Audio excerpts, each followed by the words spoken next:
I think what you're saying is alien can mean anything. It can mean, what is alien? It's just interesting because there's so many people that have these stories when they're kids, right? Yeah, there's a lot of that. Like weird stuff that happens to them.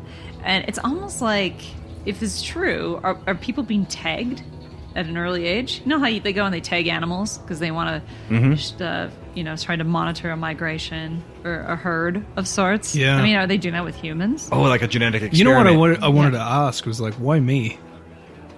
Yeah, why do you think? Well, I think I'm probably the second coming of the Messiah, and I'm here to lead the people. Oh my God, I knew it. To the no, I don't know. I don't have an answer for you. I don't know why that is. Maybe I'm just lucky. Maybe. Or unlucky. Yeah, very, very unlucky. Maybe you should do a hypnotic regression. We should try everything on Matt. Yes. Yeah, I'll just be the human pincushion over here. Equations. Yeah, Let's sure. push it to the limit. Yeah, let's see what we can make me do. How many tests can we make Matt do? All the tests. All of them. Keep them coming. Yeah. So do you feel better though? You know, I did. Like after Because you're drinking now. I told you after I came out from. Yeah, I mean, I'm having the odd like little drink here and there. I'm not going crazy anymore. I told you when I got out. I talked to you guys straight after I'd finished this.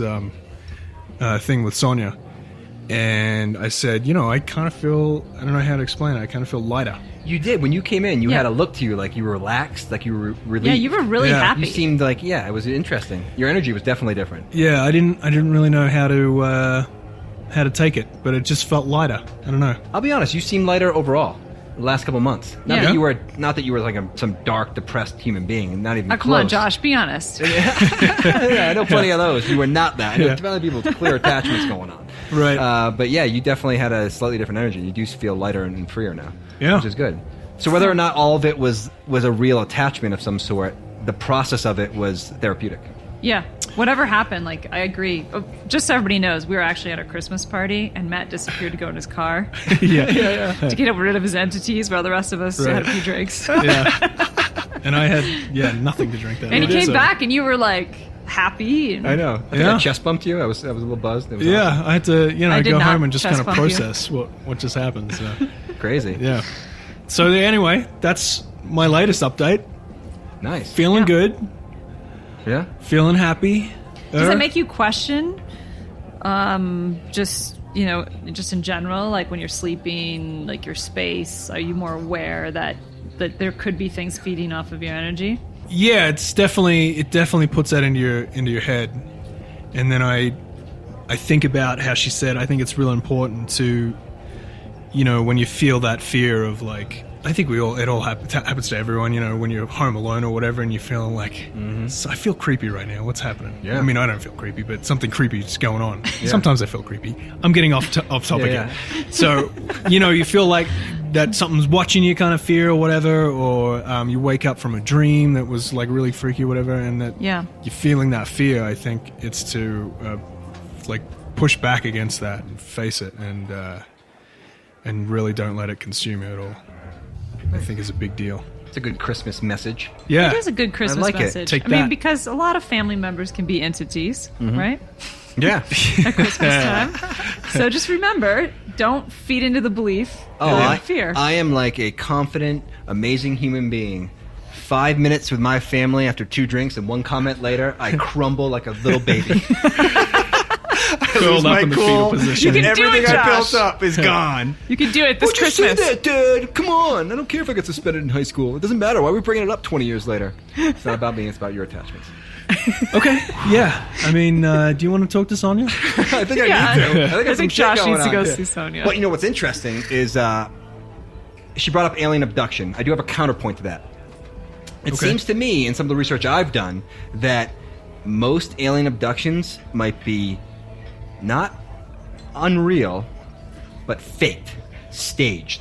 Most people who've been abducted it's been a staged alien abduction to make it seem like it was an alien abduction.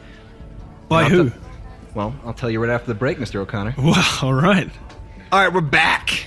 And All right. I want to talk about one of the things that I resisted for a long time, and that is that alien abductions are mostly staged. Now, that's a big statement. I don't mean to offend anyone out there with a real alien abduction experience. Did you know there's thousands of people out there who've reported these experiences? There's even support groups. There's psychologists and therapists who specialize in helping people with abduction experiences. Right. So the experience itself is real. I'm not saying it's not real. It definitely is real. What the reality of that realness, if that makes sense, could be different than what people realize. So what Dr. Stephen Greer is saying, and a lot of people in the field, Dr. Stephen Greer is like basically the king of all UFO dorks, is that 10% roughly of all alien abductions are actually real alien contact. And generally those are peaceful or more bizarre than you can imagine. It's not a ship picking you up. It's like hearing thoughts, seeing an image. It's way stranger than you're in a ship getting butt probed. The other 90% of them are either lucid dreams, out-of-body experiences, sleep paralysis, or something where like they don't quite understand and it's so bizarre and unusual that you freak out about it. But Right. but a big chunk of that 90%, according to a lot of insiders, not Dr. Greer, he's not an insider, he just interviews a lot of insiders, and I've heard it independently, not even from Dr. Greer, from Didn't other he sources. used to work for the CIA? Not Greer. Not Dr. Greer? He's Okay. interviewed a lot of people, though. He debriefed the CIA director at one point. He goes to Okay. talk about that story. Got it. But, so, let's go into how this happens, first of all. Before we go Okay. into why the government and these secret programs would do this, I'm going to show you how it's done. So these are all done in what they call USAPs. USAPs is an unacknowledged special access program, deep state programs, where many insiders have come forward and talked about. And what they have in these programs are reversed alien craft, or ARVs, which look alien. If you saw one above you, you would be like, holy shit, that's an alien craft. Though, if you really were nerdy like me, you would realize that it's more mechanical looking and not so smooth like the real alien crafts are.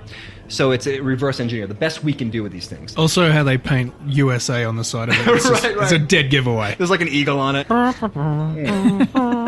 So what they do is these programs, and there's multiple insiders that come forward about this. They'll take these craft and they'll fly to someone's house, and they'll use a whole gambit of stuff that seems like magic to us. That is just advanced tech. One, we've talked about this before. They can make you through signals or frequencies feel anything. So that Right. you're going to feel fear. You can feel Right. fear. They can make you see anything. We know from like HARP and the hologram imaging technology that they can make you see something. Right. So not only are they flying a real craft over your house, they can suddenly make you feel like you're seeing real aliens, and you're feeling the fear, and it's super crazy. And they purposely make it like ridiculously crazy and bizarre for a reason. Like Because the of what they're butt trying probes? to do. Like, why do you have to probe your butt? Right. Think about it. Why Can't would you just aliens take like some blood? You're preaching to the choir here, Melissa. If you're flying from millions of years away, why are you gonna butt probe me? Like, it's ridiculous. Like, then they're so advanced. But why would they do that to you? Gotta Why see would the what's in the government lower pick you up intestine. and butt probe your ass? Because a lot of people actually who get abducted see human beings there too. They'll see like people in military uniforms. They're like, what the fuck is that? And then they'll see an alien. So why would they do that? To purposely muddy the waters. Hold on a second. There's like one guy on the staff who picks the short straw and who has to wear the alien costume. Oh, guys. Damn it. He does all Again? the probing. Damn it! Well, you know what's crazy about this? It gets darker and weirder. So they're muddying the water to confuse you, to cover up real alien activity. So they're trying to keep real alien contact quiet. So what they do is they mix the truth, so you seem like you got abducted by aliens, but they make it so bizarre that people just kind of like dismiss it immediately. Like, Right. come on, you got butt probe, buddy. Don't talk about that. You're fucking Oh, this crazy. is some Richard Doty shit right here. Richard Doty's coming up. He's definitely one of the people who talks about these programs. What do you Yeah. So discuss wait, how that do day? people get picked? I mean, because there's random people. There's like old ladies. There's like. I think that's you on know- purpose. I think it's random on purpose. But why they do this? Why are they picking people up in crafts and who they choosing? I think they're choosing people randomly on purpose because they're trying to seed the consciousness. What they're trying to do basically is one, make you terrified of aliens, and also at the same time make you so you don't believe in it. So it's in the media, in the movies, they make it seem absurd, and then they secretly seed the consciousness of us all and to be really scared. And so what's the point of that? Why would they want that? Well, it gets bigger. So one, we hear from like a lot of insiders that they want to weaponize space. And how do you weaponize space? How do you get humanity to put a lot of money and trillions of dollars behind weaponizing space? Right, they're afraid. By creating a fear. You see the population with this underlying fear, the aliens are going to butt probe you and they're going to get you and it's all going to be bad. And then, if the population is scared of aliens, of an alien attack potentially, And what they want to use this is to seed the population and make everyone scared, and also talk about using these reverse engineered craft to stage a false alien attack. Which Greer even goes into that after the Cold War, apparently these programs used these devices to scare world leaders into not releasing information about aliens after the Cold War, and scared like the U.S. president at the time and everyone else in the world at the time not to release it, which is super fascinating. So it's a fear campaign. It's one in the media and all this stuff. They make you think it's ridiculous, so no one really talks about it. So, but then there they put a is deep aliens fear because they reverse engineered a craft. Yeah, at the end of the day, real alien experiences are genuinely benevolent. It's like a good experience. There's no fear behind it. So it looks like a lot of alien abduction scenarios could be faked or staged by these advanced technologies, which are incredible. To continue a fear campaign, which, I mean, we started this kind of talking about supernatural things, but it's the same thing. It's a complete fear campaign, whether it's from an energetic, interdimensional source, or if it's literally our own U.S. government. It's the idea that you aren't as powerful as you think you are. Yeah. But I interviewed a guy. This guy's name is Patrick Jackson. He's out of the UK, who is a reverse engineer for IT services, basically. But he's really interesting because he had dealt personally with a lot of like really weird stuff that was happening in his life, like hauntings and poltergeists and all that kind of stuff. But this guy was interesting because he just was so tormented by it. He wanted to know what it was, so he wanted to find a way to communicate it with. But what he discovered, we're going to play an interview with him, is that what he was interacting with almost seemed to interact with him like a computer code, and so he started thinking, I wonder if I created a device that communicated with it using a code, that if it communicated back to me. And that's what he did. He can explain a little bit more in this interview, but he's able to that's interesting. Get into like whatever, if he's in a haunted house or a situation where there's like UFOs or there's some kind of portal, he can go there and take his device and kind of scramble the system, whatever system it is, almost like a matrix, if you will.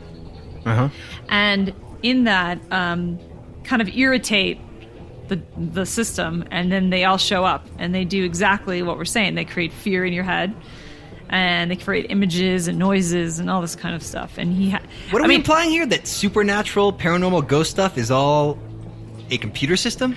Yeah, but he doesn't even think it's run by the government. He thinks Really? it's an ancient system that is just nobody's updated it. So that would fit in with that whole theory about us living in a hologram, in a matrix, basically. Yeah. Monitored by something that's like an AI device that we can't quite figure out who built it. That's super interesting. I want to hear this interview. So he has, he doesn't have any theories of where this has come from or whatever. He's just said, hey, this is here, right? Yeah, I mean, he's like, it could be anything, right? I don't have any proof, but it just doesn't seem. It's like if the government did make this, and he's like, and I work on some of those programs, they would have updated it. Like, I'm literally scrambling it, which means that we've bypassed it evolutionary wise. Technology wise, yeah. Yeah. Well, let's take a listen. I got like a 55 questions. Okay, let's go. I noticed a lot of patterns and behaviors and things that didn't add up to what people were saying about the whole paranormal thing, So I really started digging into it. And after 4 years, I identified what is causing paranormal activity, and also identified why. I figured out the architecture of how it works.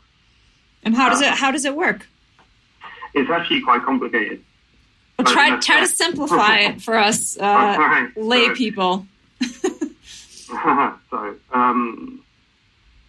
So basically, in World War II, the Air Force came across these things called the Foo Fighters, and there were small silver spheres, and they used to disrupt all the aircraft and cause havoc, and it was actually really scary for the pilots. They thought it was a Nazi weapon, and we thought it was a Western weapon. So there was, on both sides were terrified.